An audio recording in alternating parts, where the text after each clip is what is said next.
नमस्कार नर्मदेहर मित्रों, स्वागत है आपका अपने चैनल भारतीय एस्ट्रोलॉजी में। आज हम आपके सामने एक अत्यंत ही महत्वपूर्ण विषय लेकर आए हैं, तो इस वीडियो में हमारे साथ आप अंत तक बने रहिए तथा इसे अधिक से अधिक लोगों तक शेयर कीजिए ताकि अन्य लोगों तक भी इस वीडियो का लाभ मिल सके तथा इसे सब्सक्राइब करना ना भूलें। क्या है अधिक मास? सौर वर्ष और चंद्र वर्ष में सामंजस्य स्थापित करने के लिए हर तीसरे वर्ष पंचांगों में एक चांद्रमास की वृद्धि कर दी जाती है। इसी को अधिक मास, अधिमास या मलमास या पुरुषोत्तम मास कहा जाता है। सौर वर्ष का मान 365 दिन, 15 घड़ी, 22 पल और 57 विपल है, जबकि चंद्र वर्ष 354 दिन, 22 घड़ी, 1 पल और 23 विपल का होता है। इस प्रकार दोनों वर्षमानों में प्रतिवर्ष 10 दिन, 53 घटी, 21 पल अर्थात लगभग 11 दिन का अंतर पड़ता है।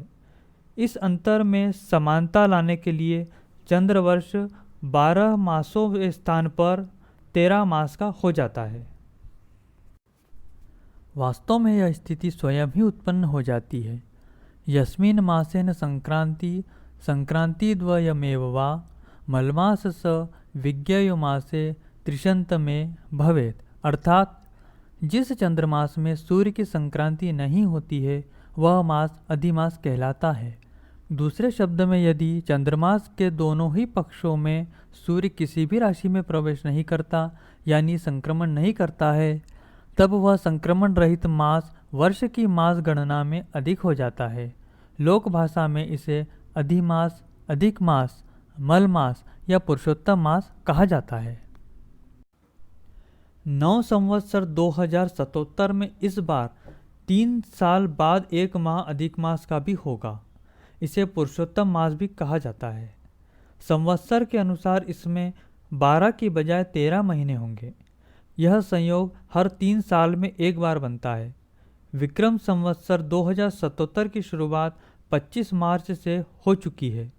इसका नाम प्रमादी है और इसके राजा बुध और मंत्री चंद्र है।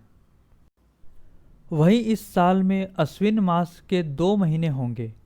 अश्विन मास 3 सितंबर से 31 अक्टूबर तक रहेगा, यानी इसकी अवधि करीब 2 माह रहेगी। इन 2 माह में बीच की अवधि वाला 1 माह का समय अधिमास रहेगा। पितृमोक्ष अमावस्या के बाद 18 सितंबर से 16 अक्टूबर तक पुरुषोत्तम मास रहेगा। इस कारण 17 अक्टूबर से शारदीय नवरात्रि पर्व शुरू होगा। अधिक मास में करणीय कर्म, आवश्य कर्म मासाख्यम मलमास समृताब्दिकम तीर्थे बच्छययोः श्राद्धमाधा नागम पितृ क्रियाम, अर्थात रुद्राभिषेक, शिव पूजन, श्राद्ध कर्म, कथा का श्रवण, जप तप, आवश्यक पूजन कर्म, भगवत का पाठ, प्रहलाद प्रसन्न पाठ, अन्नप्राशन, नित्य पूजा, दान इत्यादि कर्म करना चाहिए। मलमास में क्या नहीं करना चाहिए?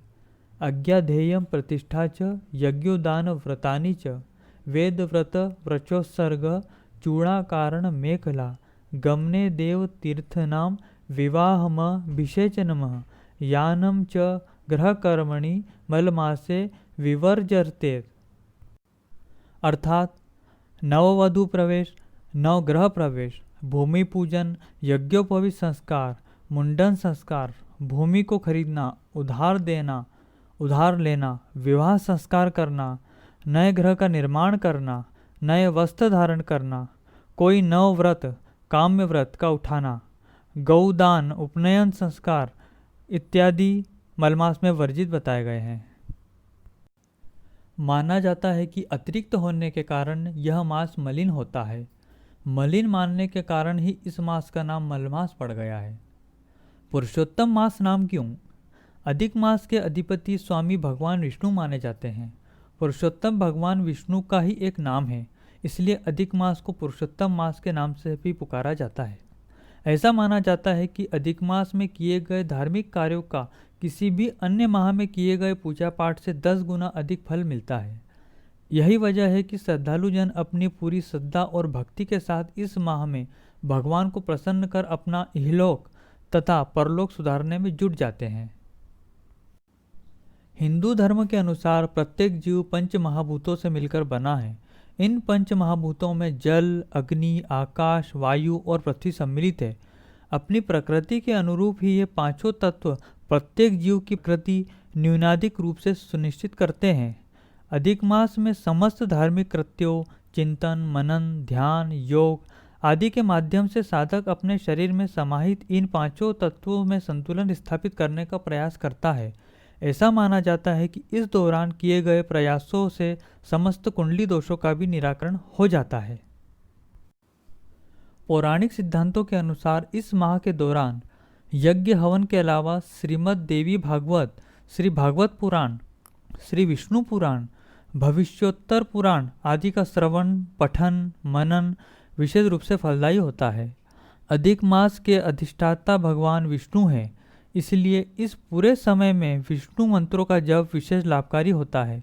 ऐसा माना जाता है कि अधिक मास में विष्णु मंत्र का जप करने वाले साधकों को भगवान विष्णु स्वयं आशीर्वाद देते हैं, उनके पापों का शमन करते हैं और उनकी समस्त इच्छाएं पूरी करते हैं। पुरुषोत्तम मास में अक्षय पुण्य फल प्रदाता मंत्र गोवर्धनम वंदे गोपालम गोपरूपीणम गोकुलोत्सवमीशानम गोविंदम गोपिका प्रियम का जप किया जाना चाहिए। तथा साथ ही कृष्ण पक्ष में दान के रूप में घी से भरा चांदी का दीपक, सोना या कांसे का पात्र, कच्चे चने, खारेक, गुड़, तुअर की दाल, लाल चंदन, कपूर, केवड़े की अगरबत्ती, केसर, कस्तूरी, गोरेचन, शंख, गरुड़ घंटी, मोती या मोती की माला, हीरा या पन्ने का नग भी दान के स्वरूप में किया जाना चाहिए। वहीं शुक्ल पक्ष में दान के रूप में मालपुआ, खीर भरा पात्र, दही, सूती वस्त्र, रेशमी वस्त्र, ऊनी वस्त्र, घी, तिलगुड़, चावल, गेहूं, दूध, कच्ची खिचड़ी, शक्कर व शहद, तांबे का पात्र, चांदी का नंदीगण इत्यादि दान किया जाना चाहिए। तो आशा करते हैं आपको हमारा यह वीडियो पसंद आया होगा। तो आज के लिए बस इतना ही। दोबारा मुलाकात होगी, तब तक के लिए नमस्कार। नर्मदे हर।